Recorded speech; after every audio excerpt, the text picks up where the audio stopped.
E hoje a agência de classificação de risco Standard & Poor's reduziu a nota de 30 empresas brasileiras, entre elas a Petrobras. A nota da estatal passou de BBB- para BB+. Com o rebaixamento, as companhias perderam o chamado grau de investimento. Agora vamos explicar melhor o que fazem e como funcionam essas agências de avaliação.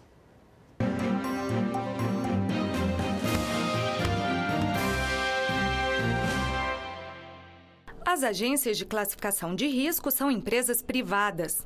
Grandes investidores contratam essas agências para avaliar onde é seguro colocar dinheiro, por exemplo, em ações de empresas ou papéis emitidos por países. As 3 agências mais conhecidas são a Standard & Poor's, a Moody's e a Fitch. Cada uma tem uma metodologia diferente de avaliação.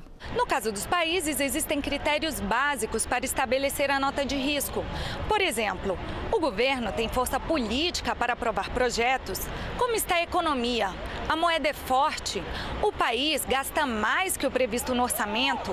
Tem reservas para pagar as dívidas? A nota alta significa que o país pode conseguir empréstimos no exterior a juros mais baixos.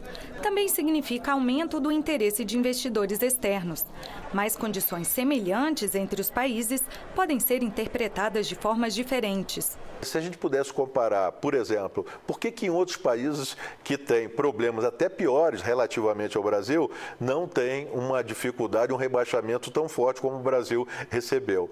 É porque a moeda forte de um país, por exemplo, como a Grécia, como a Itália, como a Espanha, como Portugal, por exemplo, até mesmo a Irlanda, eles não têm um impacto como é no Brasil. O Brasil tem uma moeda fraca. O real não é visto como uma livre conversibilidade no mundo. Então, por isso é que as comparações se tornam desiguais.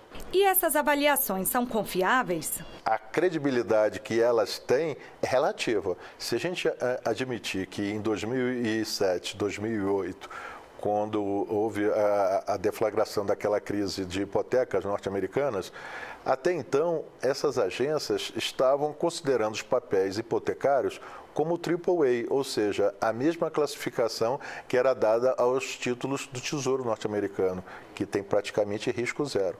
Qualquer um que tiver o título do Tesouro norte-americano recebe dólares.